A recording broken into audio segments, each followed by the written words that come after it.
broke is a mindset and you actually don't want to have that mindset. This is some financial education that I came out with in my book, How to Never Be Broke Again. With this idea that broke is a mindset, you don't actually want to ever have that mindset. This is going to be key because your limiting beliefs and your understanding of money and what it is absolutely going to block you or push you way forward when it comes to your financial literacy and of course your financial health. So I start with this idea that broke is a mindset. You don't want to ever have that mindset. And it's a comparison of two different mentalities, right? There's going to be the broke mentality and the wealthy mentality. Let me see if I can share this photo here. There you go. Awesome. So right here is our little image sharing the difference between a broke mindset and then a wealthy mindset. So you'll see that they're almost like the exact opposite, right? So, for broke people, success is unimportant. For wealthy, success is going to be an obligation. And we can go in a whole philosophical debate of like, what is success? I truly believe people have to define that for themselves based on their own values. So for me, it's health, wealth, relationships, passions. If I can have success in those four things, awesome. Then that success is my obligation. No one else is going to do that for me. The other one is going to be that, broke people will blame others, that victim mentality, versus wealthy will have that responsible mentality. Whereas it's almost over responsibility and taking responsibility for things that aren't necessarily in their control, right? Whereas broke people will blame others. This is something I really struggled with when I first started learning about finances, building a business, getting into investments, is that I wanted to blame the world for what position I was put in. But in reality, now that I've also kind of worked on my mindset quite a bit, I thank reality for giving me the opportunity to start from a position of non-privilege. Mommy and daddy didn't come from money. And that actually helps me a lot. Before, I've had that mentality of blaming the world, I wish I was born into a family that was a little bit wealthier. That being said, it's actually a lot more beneficial to me anyway, and also I got no choice, to take the view that, hey, I'm responsible for the position I could put myself in the future. Just gonna pour myself some coffee here. Next, broke people spend money. Rich people, wealthy people will invest money. There's a big difference. Later on, we'll be talking about the importance of net worth. You guys a little bit of sneak peek. This is the secret sauce. For you to get financial freedom, you just need 10 to 20 years of your income, assuming your income right now can pay for what you're actually spending. Your income is more than your expenses. If you can get to that point and then invest enough of the net worth where you get 10 to 20x of your annual income, you've essentially bought yourself 10 to 20 years of financial freedom, right? That's literally the secret sauce, right? So it's okay, you need 1.2 mil. Okay, how many pieces of property do you need to get and how much equity do you need in each of those pieces of property to get 1.2 mil? Awesome, you could then cash out. Or a better idea is if you take those rentals or those properties, rent them out, generate some cash flow, generate all those tax advantages, and then use that to essentially have your financial freedom. Oh, it's good coffee. Next, broke people refuse to study. Wealthy will read and study all the time. Okay, this is so key that it's kind of mind-blowing, right? That you cannot ignore study, right? Especially if you want to not be broke, right? You got to be studying, whether it's your craft, whether it's just to study to stay creative, or even to just straight up study finances, wealth building, and business. Life's too short for you to just finish studying. I should probably say life's too long to just finish studying like at grade 12 or whatever high school finishes at for your country. Broke people pay attention to the past. Wealthy people pay attention to the future. I'd even say that uber wealthy people pay attention to the present. Okay. Broke people tend to dwell. It's like, oh, like think about all the good times or that time when, kind of always going back to the past. The past was better than it was now, let's say. That's that victim mentality. Wealthy people will pay attention to the future of like, okay, how do we get to our goals? What are our goals? How do we get to that next level, right? That's when someone's wealth focused. Now, something I've noticed, again, this is a little bit more, advanced, is I've been trying to contact and meet with people that are more than just wealthy, like they're kind of getting closer to that uber wealthy aspect. Not just money either. I'm talking about all aspects of wealth: health, wealth, relationships, and passions. And something I did notice is that these folks pay attention to the present. It's not just the future. Yes, they're investing for the future, but they're not just focused on that. They're also grounding themselves in the present and then making sure that they're wealthy in health, relationships, passions, and of course, money. Here we're just talking about financial wealth. Shout out to everyone jumping in the chat. If you guys have questions, drop them in the chat. I'll be answering those shortly. Next, broke people are income driven. Wealthy people are net worth driven. Okay. What does this mean? This means that instead of focusing on increasing income, which is important, at a certain level, being broke that's all you can really think of. Versus once you start moving towards being wealthy, now you can focus on building up that net worth. And again, if you go back, that net worth is what's going to allow you to become financially free. Excuse me there. Net worth, all it is, it's your assets minus all your debts and liabilities. You need to know what your net worth is because that's what moves the dial forward and that's what's buying you years of your life back through investment. Right? Income is actually important. We'll actually talk about that later in the future sessions. We'll be doing this challenge and this free trainings for the next 5 days there. So I'm pretty excited. So mark it in your calendars, 8 o'clock Central Time. We'll be jumping on here. Broke people think small.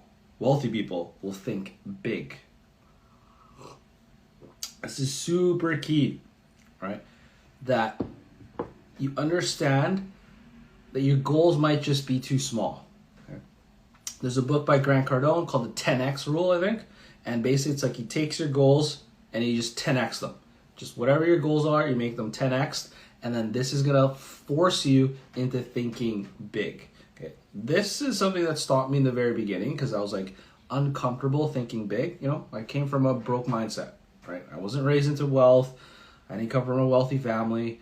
I really had to find other mentors, do my own research, go out into the world and meet people and visit new places to understand this wealthy mindset. And by thinking big, it's actually a lot easier. The more that I thought bigger, the easier it was. Right? An example is like I teach a financial abundance course.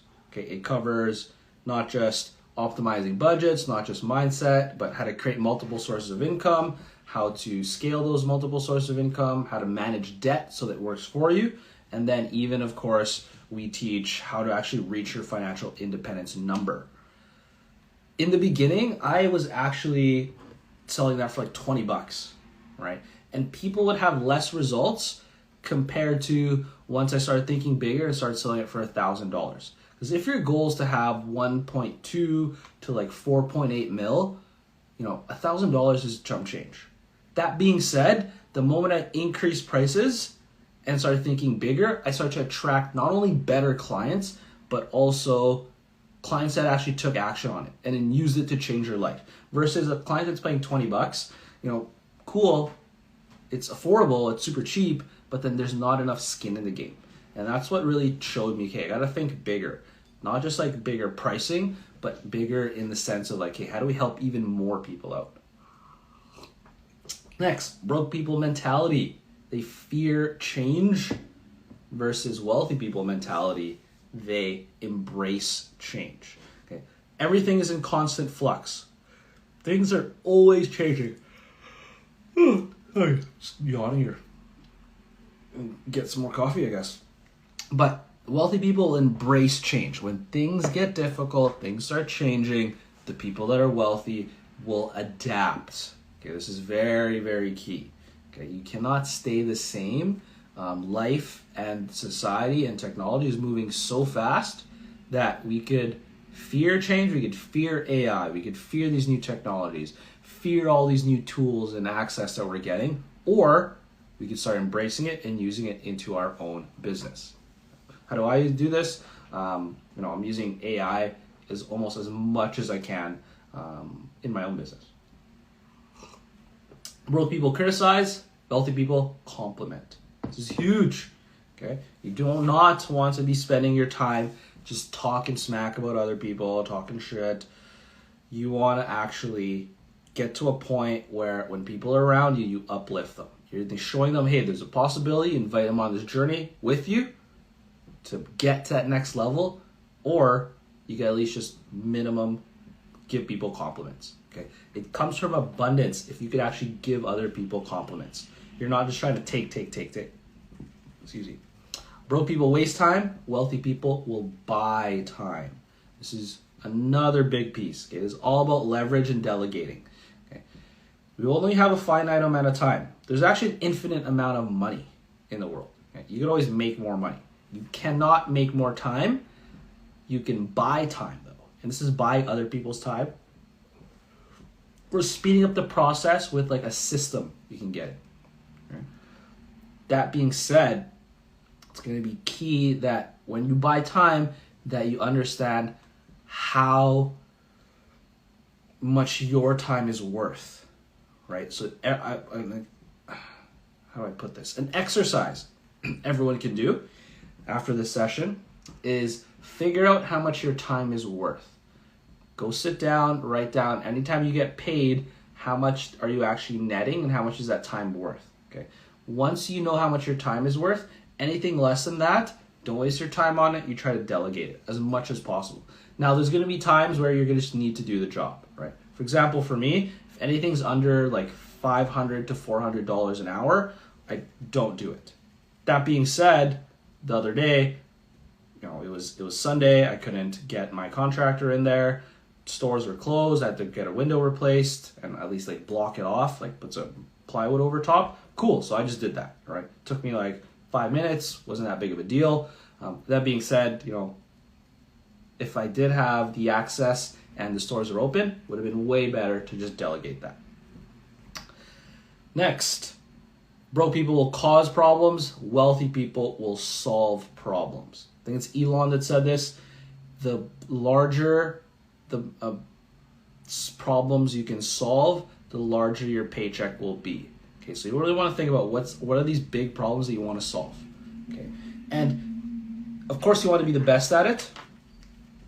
You also want to be very good at even scaling that problem solving.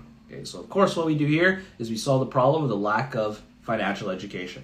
I think that problem is huge. Okay, huge enough that I don't need to like front line or front man this whole thing. I love seeing other people online, helping other people, especially when they have proven results, to show people that you can learn about money in a non-traditional way and get results and liberate your bloodline, liberate yourself from financial bondage. That's a big problem to solve. Okay, I don't do it alone. Another one that I've been finding is another big problem is a lack of social skills past the 2020 experience, let's say. It's a huge problem I've been seeing. Just people have a hard time like socializing. It blocks off their relationships. It blocks off opportunities. It stops them from being fully themselves.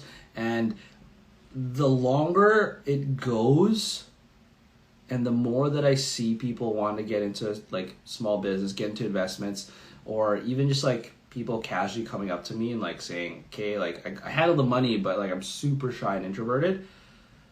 It's become more of an issue of this lack of social skills, which literally blocks off all the other opportunities. So those are kind of the two problems that I'm super interested in solving. There's other ones with like, lack of affordable housing kind of happening in the world, specifically in Canada. Another problem that, the real estate does help us solve.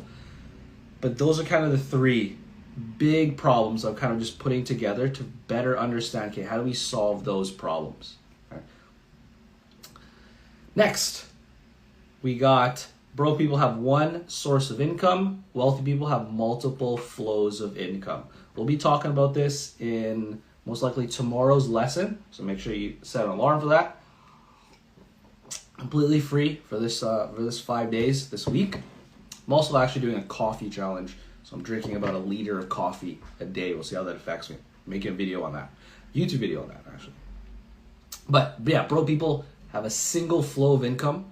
Wealthy people have multiple flows of income. Usually broke people, it's just a job. The moment that job gets cut off, they got no more income, okay? Which sucks, right? Like you need multiple flows of income, even if you still have a main source and then there's the other sources. Preferably your business is built with other sources of income, right?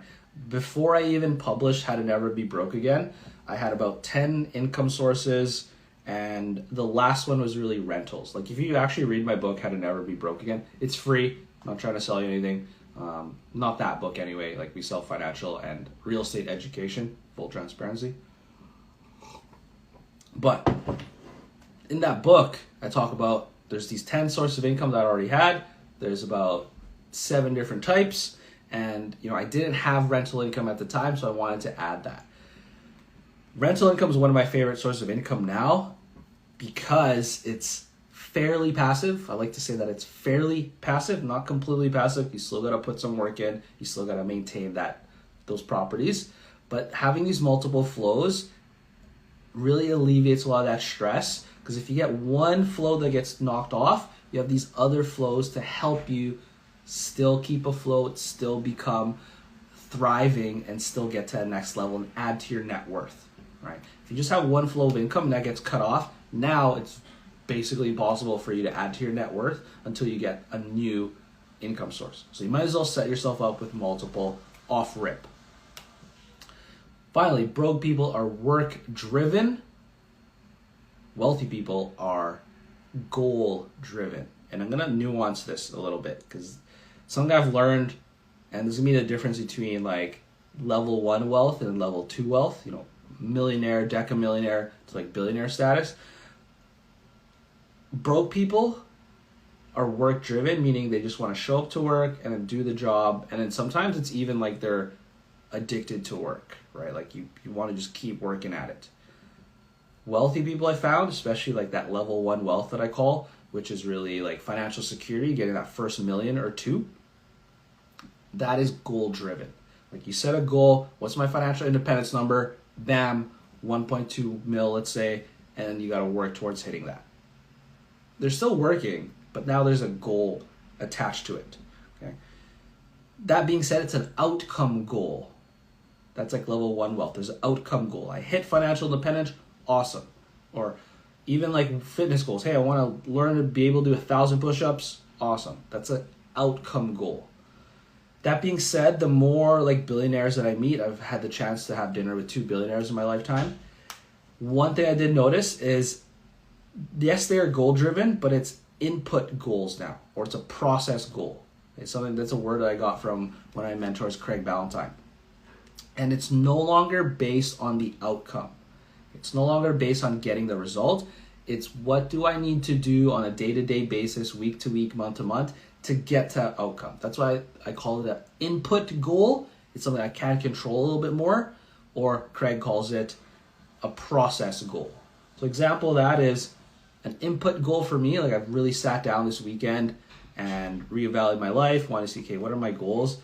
I love teaching. It's a passion of mine. I need to do it. It's not something that, it's just part of the business. It's something that is in my soul. I need to teach. This is why I started doing these free live streams, is because Yeah, I get to teach my clients. I think I have like 6 clients today that I'm teaching. I'm doing my consulting calls. Tomorrow's my The knowledge I had with real estate wasn't that great, and that's when I knew I needed a mentor to guide me through the steps of minimizing my mistakes and obtaining property. It kept me accountable with the limited time I had after the long hours at work. It taught me things I wouldn't have learned without a mentor. Thank you to Patrick. Big helped me with pretty much everything ever since I started. So big shout out to Patrick and Alliance. Nice. Yeah, Nick's an action taker, so we can help guide you, but you still got to do work, and Nick is a testimonial for that. Sure. Yeah. And thank you again, Patrick, for this program. It changed my life. It changed my mindset. It changed everything. That was the best six weeks of my life. I just want to give a shout out to my man Patrick. Just honestly been one of the best teachers that I've ever had. It's a very informative course. Patrick works with you one-on-one, so if there's any questions or anything you might be doubting or you're uncertain of, he'll definitely be there to help. Honestly, highly suggest this course. It's taught me a lot through my journey.